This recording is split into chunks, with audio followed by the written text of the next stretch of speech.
السلام علیکم ورحمۃ اللہ وبرکاتہ۔ حضرات، آج الحمدللہ تراویح میں 12ویں پارے کی تلاوت کی گئی، جس میں سورہ ہود کا بڑا حصہ بلکہ مکمل سورہ ہود صرف آدھے صفحے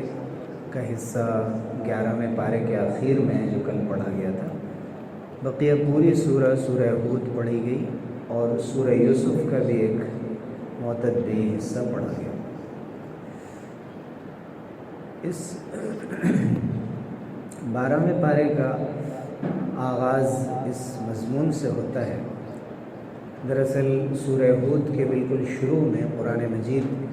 کا تذکرہ فرمایا گیا اور یہ بتایا گیا کہ یہ وہ کتاب ہے کہ جس کی آیات کو ہم نے بہت ہی محکم بنایا ہے۔ محکم کے معنی ہوتے ہیں کہ جس کا مفہوم بہت واضح ہو، جس میں آپس میں کوئی تضاد نہ ہو، اور اس کی وجہ یہ ہے کہ یہ ایسے رب کی طرف سے، اللہ رب العزت کی طرف سے اس کو نازل کیا گیا ہے جو علیم بھی ہے اور خبیر بھی، جو حکمتوں کو جاننے والا بھی ہے اور بندوں کے حالات سے بھی باخبر ہے۔ وہ کون سا حکم کس کو کب دیتا ہے، وہ زیادہ اس کی مصلحتوں سے واقف ہے۔ اور پھر یہ فرمایا گیا کہ زمین میں کوئی مخلوق ایسی نہیں ہے کہ جس کا رزق اللہ پر نہ ہو۔ اللہ تعالیٰ نے رزق کی کفالت لی ہے اور وہ رزق اس کو اس کی جیسی ضرورت ہے اس کے مطابق پہنچاتا رہتا ہے۔ پھر اللہ تعالیٰ نے بعض انسانوں کا ذکر فرمایا کہ جن کو اگر کوئی دشواری پیش آتی ہے اور اللہ رب العزت اس دشواری کو دور فرما دیتے ہیں تو پھر بھول جاتے ہیں اور خوش ہو جاتے ہیں، فخر کرنے لگتے ہیں، اپنی تعریف بیان کرنے لگتے ہیں۔ اس کے مقابلے میں اگر کسی قسم کی کوئی تکلیف پہنچ جائے تو پریشان ہو جاتے ہیں اور بے صبرے ہو جاتے ہیں۔ لیکن جو لوگ ایمان والے ہیں اور عمل صالح کرنے والے ہیں وہ ہمیشہ ہر چیز کو اللہ کی طرف سے جانتے ہیں اور انہی کے لیے مغفرت بھی ہے اور بڑے اجر کا وعدہ ہے۔ پھر اللہ تعالیٰ نے قرآن مجید کے بارے میں جو چیلنج مختلف جگہوں پر ذکر فرمایا ہے کہ اگر یہ لوگ کہتے ہیں کہ یہ محمد نے یہ کتاب گڑھ لی ہے تو یہ 10 صورتیں اس طرح کی لا کر اور بنا کر دکھا دیں۔ سورہ ہود میں 10 صورتوں کا ذکر ہے، یونس میں اور کئی جگہوں پر ایک سورہ کا ذکر ہے، سورہ طور میں بھی حدیث مثلی، اس جیسی کوئی ایک بات، ایک آیت کو ایک ٹکڑا بھی بنا کر دکھا دے۔ وہ چیلنج آج تک برقرار ہے لیکن آج تک اس کا کوئی جواب نہیں دیا جا سکا۔ قرآن مجید کے کلام میں جو زور ہے اور جس قسم کے معانی قرآن مجید کی آیات میں چھپے ہوئے ہیں اس کا کوئی جواب نہیں، اس لیے کہ یہ اللہ رب العزت کا کلام ہے۔ سورہ ہود میں بھی جیسے کہ مختلف صورتوں کے اندر انداز اختیار کیا گیا ہے قرآن میں، وہی انداز ہے ایک مضمون کا تسلسل، جیسے کہ عام طور سے انسانوں کی تصنیفات میں اور کتابوں میں ہوتا ہے کہ ایک ترتیب سے ایک بات ذکر کر دی جاتی ہے۔ قرآن مجید ذرا اس سے مختلف ہے، اس لیے کہ اللہ کی یہ نشانیاں ہیں، آیات ہیں۔ آیات کے معنی ہوتے ہیں اللہ کی نشانیاں، تو اس کا ترجمہ ورسز سے کیا جاتا ہے۔ یہ صحیح ترجمہ نہیں ہے، حقیقت میں یہ کوئی نظم نہیں ہے، یہ سائنس ہے، اللہ کی نشانیاں ہیں۔ ایک نشانی وہ ہے جو کائنات میں ہمیں نظر آتی ہے، آسمان و زمین ہے اور سورج، چاند اور ستارے اور سیارے، پھول اور پودے اور مختلف موسم، جیسے ہر قدم پہ ایک نئی چیز، ایک نیا رنگ ہمیں نظر آتا ہے، ویسے قرآن میں بھی ہر آیت میں ایک الگ رنگ نظر آتا ہے اور ہر رنگ میں قرآن بہت ہی حسین اور خوبصورت ہے۔ ایسے ہی اللہ تعالیٰ نے یہاں اپنے نیک بندوں کا بھی ذکر فرمایا اور خاص طور سے اخبات کا ذکر فرمایا۔ اخبات کے معنی ہوتے ہیں کہ ایمان اور عمل صالح کے ساتھ ساتھ جھکاؤ اللہ کی طرف ہو، حضوری ہو، توجہ ہو، پوری زندگی اس طرح گزاری جائے کہ دھیان اور استحضار، توجہ اللہ رب العزت کی جانب۔ پھر اللہ تعالیٰ نے جس طرح سورہ اعراف میں جس ترتیب سے حضرت نوح حضرت ہود، حضرت صالح، حضرت شعیب اور حضرت موسیٰ علیہ السلام اور ان کے بھائی حضرت ہارون کا تذکرہ فرمایا، اسی ترتیب سے یہاں بھی تذکرہ ہوا ہے۔ بعض باتیں وہاں ذکر کی گئی ہیں، بعض یہاں ذکر کی گئی ہیں، اور ان تمام واقعات کو ذکر کرنے کا مقصد حضور اکرم صلی اللہ علیہ وسلم کو تسلی دینا ہے اور یہ بتانا ہے کہ پچھلی قوموں نے بھی اپنے نبی کے ساتھ جو زیادتیاں کی اور ان کی باتوں کا انکار کیا، اس کے باوجود بھی وہ لمبے عرصے تک اپنی قوم کو دعوت دیتے رہے۔ بہت تھوڑے لوگوں نے اسلام قبول کیا، جیسے کہ حضرت نوح علیہ السلام نے 950 سال دعوت دیتے رہے، جس کا ذکر سورہ عنکبوت میں آیا، وما آمن معه الا قلیل۔ سورہ ہود میں فرمایا گیا کہ بہت تھوڑے لوگوں نے اسلام قبول کیا، بہت تھوڑی تعداد تھی۔ پھر یہی حضرت نوح علیہ السلام کی قوم پر جو عذاب آیا ہے، اس کا تفصیلی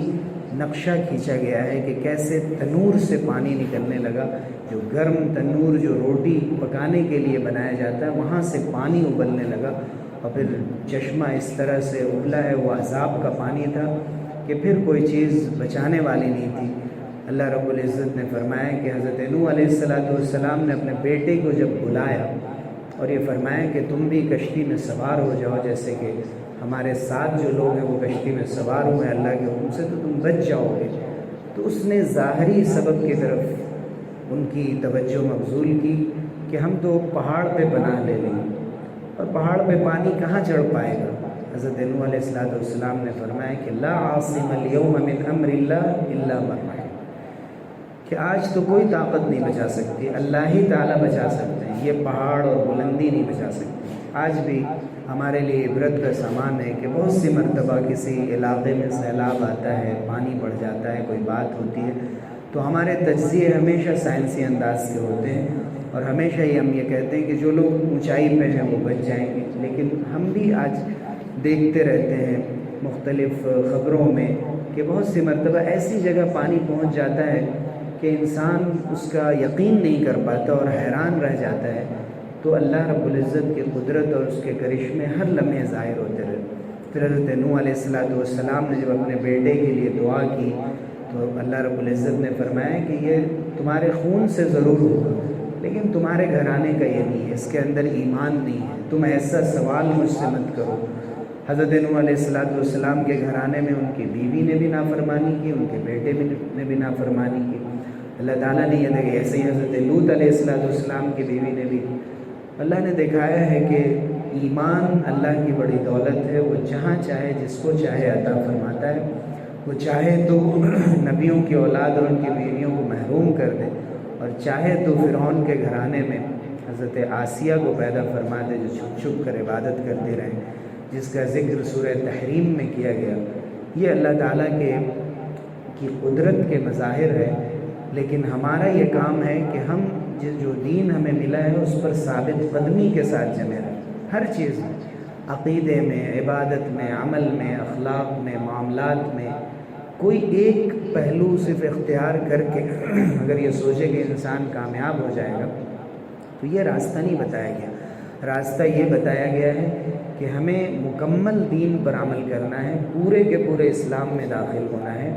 اپنی پسند کے کسی ایک پہلو کو اختیار کر لیا جائے، اس میں بڑے ثابت قدم ہو کہ بہت صحیح العقیدہ انسان ہے، عقیدہ بہت اچھا ہے، لیکن نماز میں کوتاہی ہے، عبادت میں کوتاہی ہے۔ عقیدہ بھی اچھا ہے، عبادت بھی اچھی ہے، اخلاق اچھے نہیں ہیں، اخلاق بھی بہت اچھے ہیں، نماز نہیں پڑھتے، معاملات اچھے نہیں ہیں، معاشرت اچھی نہیں ہے، گھر سے باہر بہت اچھے ہیں، لیکن گھر کے اندر جب آتے ہیں تو ان کے اخلاق اچھے نہیں ہوتے۔ تو اللہ رب العزت نے حضور اکرم صلی اللہ علیہ وسلم پر ایک ایسی آیت سورہ ہود میں نازل فرمائی، فاستقم کما امرت، کہ آپ ثابت قدم رہیے، استقامت دکھائیے جیسے آپ کو حکم دیا گیا ہے۔ یہ بہت اہم بات ہے۔ بہت سی مرتبہ ہم اپنے پسند کے دین پر عمل کرتے ہیں،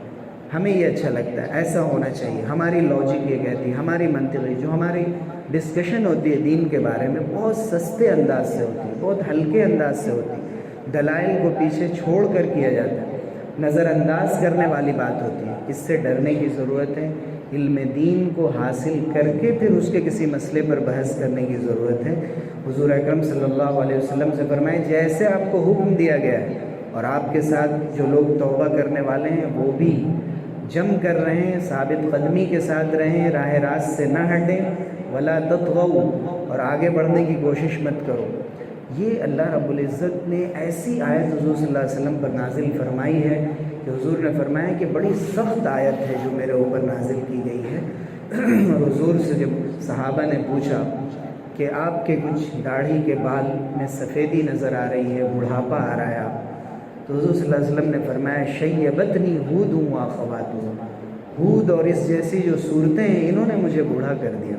اس طرح اللہ رب العزت نے قوموں پر اپنے عذاب کا تذکرہ فرمایا اور فرمایا کہ ہم نے کوئی ظلم نہیں کیا تھا، انہوں نے خود اپنا بگاڑا۔